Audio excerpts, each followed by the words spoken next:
এভাবে বাঁশি বাজিয়ে আকাশ থেকে একসঙ্গে 5টি পুরি নামিয়েছিলেন আব্দুল্লাহ। নিজের বাঁশি বাজানোর কারিশমা নিয়ে এমনটাই দাবি করেন এই বংশীবাদক। রাত 12টা 1টার দিকে আসতে হয়।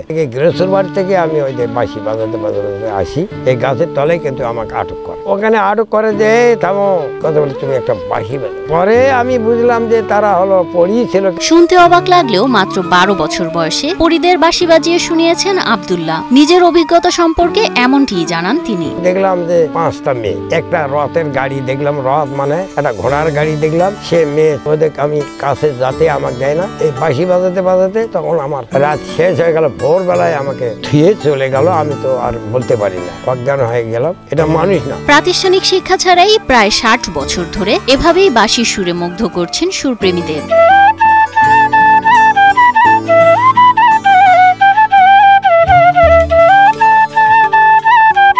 দিনাজপুরের নবাবগঞ্জ উপজেলার বাসিন্দা আব্দুল্লাহ। বর্তমানে তার বয়স 72 বছর হলেও এখনো তার বাঁশির সুর মানুষকে আবেগঘন করে তোলে। এখন আমার বয়সটা হয়ে গেল 70-75, তবু আমি হলো বাঁশি যেখানে সেখানে এই বয়সেই আমি অনুষ্ঠান করে বেড়াই। এই বৃদ্ধ বয়সে যে বাঁশিটা বাজায়, আসলে আমরা নিজেরাও করতে পারি না যে কিভাবে উনি এই বয়সে বাজায়, খুব আশ্চর্য হয়ে যায় আর কি।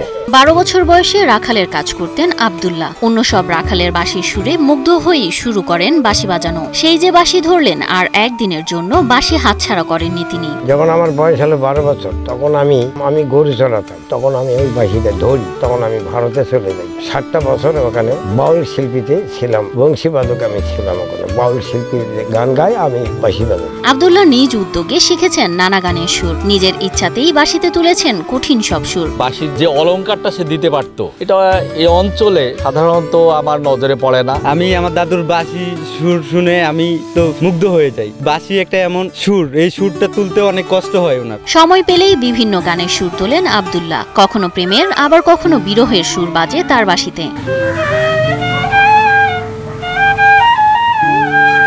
জীবনের দীর্ঘ এক সময়ে আব্দুল্লাহ অসংখ্য মানুষকে শিখিয়েছেন বাঁশি বাজানো। নামমাত্র পারিশ্রমিকে শিক্ষাদান করে গেছেন দিনের পর দিন। আমার জেলার ছাত্র আছে, আমি আবার শিখাই, সেগুলোরও কিছু পয়সা পাই। কেউ 100, 150, 200 টাকা মাস দেয়, কিন্তু আমার তো আর কোনো পুঁজি নাই যে আমি বিরাট একটা দোকান, বাঁশির দোকান নিয়ে বসে থাকবো। তাদের কাছে বাঁশি নিয়েছি, ওনার কাছ থেকে আমি শিখতে চাই, আমি বড় হয়ে শিখবো। যদি তার কাছে আসে, সে তাকে খুব যত্ন সহকারে এটাকে শেখানোর চেষ্টা করবে। আব্দুল্লাহর বাঁশির সুর শুনতে দূর দূরান্ত থেকে ছুটে আসেন বংশী প্রেমীরা। কেউ তার মন ভোলানো সুর শুনতে, কেউ আবার বাঁশি কিনতে আসেন তার কাছে।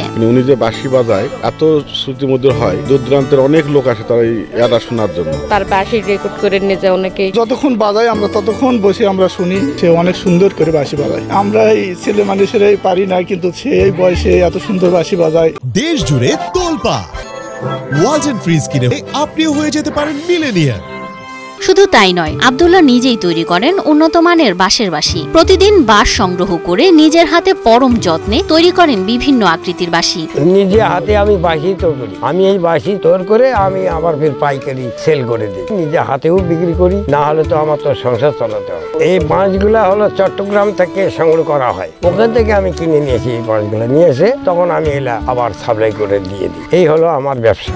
মনে করো যে কয়লা কিনতে হয়, তারপরে বাঁশগুলো শুকাতে হয়, সিদ্ধ না করা পর্যন্ত কোনো বাঁশি ভালো থাকে না, তাহলে ঘুনে খায় ফেলবে। বয়সের ভারে চলতে কষ্ট হলেও নিজের তৈরি বাঁশিগুলোকে একটি ঝুলিতে নিয়ে গ্রামের প্রতিটি দোকানে ঘুরে বেড়ান বিক্রির উদ্দেশ্যে। দোকানে দোকানে গিয়ে নিজে বাঁশি বাজিয়ে বাঁশির গুণাগুণ দেখান এই বংশীবাদক। আমি পল্লী গীতি বাজাই, ভাওয়াইয়া বাজাই, রাগ মোহরি গুলো বাজাই, সঙ্গীত গুলো বাজাই। যাই যেটা শুনতে চাই সেটাকে তাকেই আমি শুনাই। সে নিজের হাতে বাঁশি তৈরি করে, আবার বাড়ি বাড়ি মেলায় গ্রামগঞ্জে বিক্রি করে। আব্দুল্লাহ ভাই ষোলো থেকে বাঁশি বাজায়, ওনার বাঁশি খুব সুন্দর বাজে, মানুষের মন মুগ্ধ করে। কখনো মেলায়, আবার কখনো দোকানে ঘুরে বাঁশি বিক্রি করেন আব্দুল্লাহ। তবে আগের মতো আর বাঁশি বিক্রি না হওয়ায় বেশ কষ্টেই দিন পার করছেন বলে জানান তিনি। আমার 2 ছেলে, স্বামী স্ত্রী, আমরা সর্বমোট আমাদের 10টা লোক খানিয়ালা বাড়ি। খুব কষ্টেই আমার দিন যায়, আমার তো সংসার চালাতে হয়।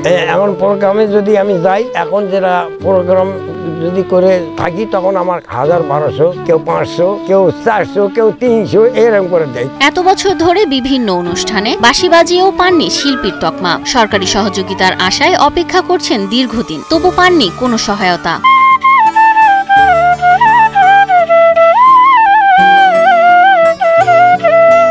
2 বছর আমি দরখাস্ত করলাম, কিন্তু কোনো অনুদান আমি পাইনি। শিল্পী হিসাবে কোনো দাম পাইনি। আমরা আর কি করবো বাবা? আমি এই বাসিটা নিয়ে তো আমি আছি। এই বয়সে আসলে তার বাসায় থাকার কথা, যে বাসায় না থেকে দোকানে দোকানে বিক্রি করে এইভাবেই সে জীবিকা নির্বাহ করে। পুরাতন শিল্প যেগুলা সেগুলা তো এখন আর চলে না বর্তমানে। এক শিল্পীরা যদি ভালোভাবে এখন বিকশিত হয় তাহলে আগামীর বাচ্চারা শিখতে পারবে।